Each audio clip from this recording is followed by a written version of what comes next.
তো এখন চলে এসেছি তত্ত্বর সাজানোর জন্য প্যাকেট নিতে। তো আজকের ব্লগটা আমি এখান থেকে শুরু করছি, চলেন। ওই যে আপনাদের দাদা ভাই এখানে নেবে বলে আর কি দেখছে, দেখা যাক কোনগুলো নেওয়া যায়। তো এই যে এখানে গোল 4টে নেওয়া হয়েছে আর চৌকো 4টে। তো এই যে এখন চলে এসেছি ফুচকা খেতে। তো গোল বাজার এটা, এই যে দেখতে পাচ্ছেন কুয়াশা পুরো একদম। তো এই যে আপনাদের দাদা ভাই দাঁড়িয়ে আছে, আমিও খেয়ে নেবো। চলে আসলাম জুতোর দোকানে, এখন জুতো নেওয়া হবে।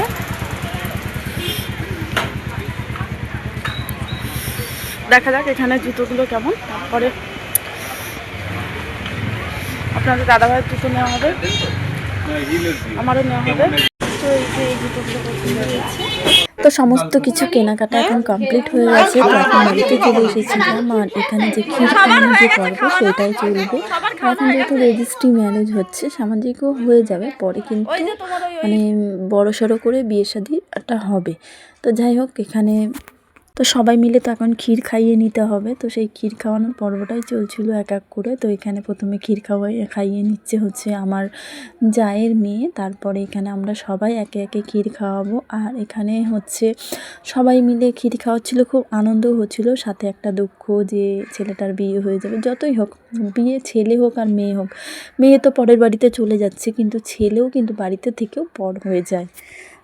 পর বলতে আমি সেই পর বলতে চাইছি না, মানে আমি বোঝাতে চাইছি যে মানে তার উপরে অন্য কারোর অধিকারও বর্তায় আর কি, এই তো মেয়েদের ক্ষেত্রেও সেটা হয়। তা বলে কি আমরা কখনোই ছেলে হোক আর মেয়ে হোক বাবা মাকে ভুলে যাই না।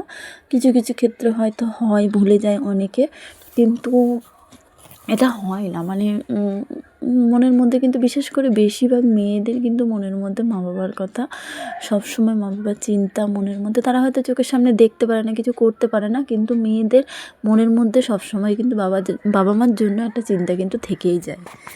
তো সেক্ষেত্রে এখানেও আমার ননদের ভিতরে একটা চাপা একটা কষ্ট ছিল, চাপা একটা টেনশন, চাপা একটা কান্না, এরকম একটা ভাব ছিল যে এতদিন ওর উপরে, ছেলের উপরে তো নিজের একটা অধিকার ছিল না, আর এখন সেই অধিকারটা একটু একটু করে কমে যাবে। মানে কথা, তাকে দেখার জন্য তো আর একজন দায়িত্ব নেবে না, তাকেও তো সেই দায়িত্বগুলো পালন করতে দিতে হবে, কারণ সেও তো আসছে তার দায়িত্ব নেওয়ার জন্য। যাই হোক, তো এটা আমাদের কি বলেন তো, এটা সময়ের সাথে সাথে আমরা যতটা মেনে নিতে পারবো ততটা কিন্তু আমাদের কষ্টটা কম হবে। তো আমরা অনেকেই এগুলো মেনে নিতে যারা পারি না, তার সংসারে অশান্তি টুকিটাকি লেগেই যায়। কিন্তু আমরা যদি এটা মেনে নিই যে না, হ্যাঁ, আমরা যদি এটাকে মেনে নিই যে আমরাও যেভাবে এসেছি সংসারে এসে, আমরাও আমাদের হাজব্যান্ডের ওপর অধিকার করেছি, দেখিয়েছি, তো ওরাও করবে, জেনারেশন বাই এটা হয়ে এসছে এবং হবে। এটা যদি আমরা একদম মন থেকে মেনে নিই না, তাহলে কিন্তু কোনো অশান্তিই থাকে না। আর কিছু কিছু পরিবারের ক্ষেত্রে তো মানে না। তো কিছু কিছু ক্ষেত্রে কি হয় বলেন তো, মানে ওই যে মেনে নিতে পারে না, হয়তো ছেলের বউ আসে, ছেলেকে এটা করে দিচ্ছে, ওটা করে দিচ্ছে, ওটা খাওয়াচ্ছে, এই করছে, ওই করছে, তখন কি হয়, তখন সেটা শাশুড়ি মায় মানে ছেলের মায়ের সেটা সহ্য হয় না, যে আমার জায়গাটা হয়তো সে নিয়ে নিচ্ছে। তখন একটা ছোটোখাটো একটা রাগ, একটা হিংসা বলেন, যাই বলেন, এটা কিন্তু তৈরি হয়ে গিয়ে সংসার অশান্তির সৃষ্টি হয়, আর এইভাবে হয়। তো আমার যেটা মনে হয় সেটাই আপনাদেরকে বলছি। আবার কি হয়, হয়তো কিছু কেনাকাটা হলো, আমরা মেয়েরা কিন্তু বেশিরভাগই অ্যাডজাস্ট করি যে শ্বশুরবাড়িতে গিয়ে কিছু কিনলে শাশুড়ির জন্যও কিনি, যখন মায়ের জন্য কিছু কিনি তখন শাশুড়ির জন্যও কিনি, যাতে কেউ কিছু বলতে না পারে। আমরা কিন্তু অনেকটা এটা গুছিয়ে নিয়ে চলার চেষ্টা করি, ঠিক আছে। তো সেক্ষেত্রে দেখা গেল ছেলে তার বউকে কিছু এনে দিল, গলাটা খুব খারাপ, বউকে তার কিছু এনে দিল, সেটা হয়তো বললো না শ্বশুর শাশুড়িকে, আলাদা করে এনে দিতেই পারে, তাই না। তার এই স্ত্রীকে পার্সোনালভাবে অনেক কিছু গিফট করতেও পারে, সেটা সবাই মানে সবার সামনে নাও করতে পারে, কিছু কিছু জিনিস হয়তো পার্সোনাল থেকেই যায়। তো সেক্ষেত্রে এই নিয়েও হয় কিছু কিছু টুকিটাকি, এইসব চিন্তাভাবনা কিন্তু বেশিরভাগ ছেলের মায়েদের মনের মধ্যে থাকে।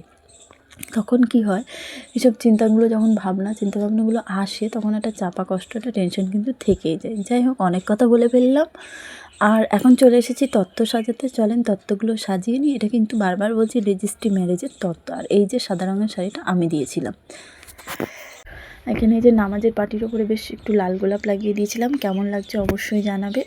আর এই যে সুন্দর করে এখন তত্ত্ব সাজানো প্রায় কমপ্লিট হয়ে গেছে।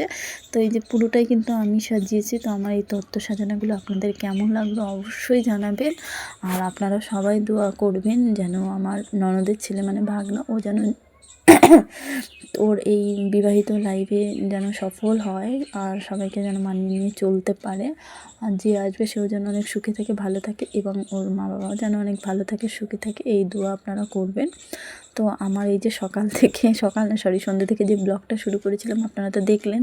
তো আমার এই ব্লগটা আপনাদের কেমন লাগলো অবশ্যই জানাবেন। আর পাশাপাশি একটা কথা বলি, পাশাপাশি যেটা বলবো সেটা হচ্ছে এই ব্লগটা কিন্তু আমার অনেক দিন আগেকার ব্লগ। আমি জানি না এটা এর আগে আমি আপলোড করেছি কি না, যাই হোক যদি করে থাকি অনেক দিন পরে আজকে আবার ব্লগ দিলাম এডিট করে, নতুন করে ব্লগ শুরু করব। একটু ব্যস্ত আছি জানেন তো, যাই হোক ব্যস্ততার কারণগুলো বলবো। আর আপনাদের সঙ্গে অনেক অনেক অনেক কথা আছে, আমার সব কথাই আপনাদের সঙ্গে শেয়ার করব। তো চলেন আজকে এই পর্যন্ত, দেখা হচ্ছে আপনাদের সঙ্গে নেক্সট ব্লগে। আর আশা করছি আপনারা পাশে থাকবেন, সাথে থাকবেন, ইউটিউবে আমাকে এতটুকু জায়গা করে দেবেন। চলেন দেখা হচ্ছে নেক্সট ব্লগে। তো আজকের ব্লগটা কেমন লাগলো অবশ্যই জানাবেন। লাইক চাই, কমেন্ট চাই, শেয়ার চাই। যে কজন দেখছেন, যে 30 জন 40 জন আমার ভিডিও দেখছে তাদেরকেই বললাম। টাটা, আসসালামু আলাইকুম।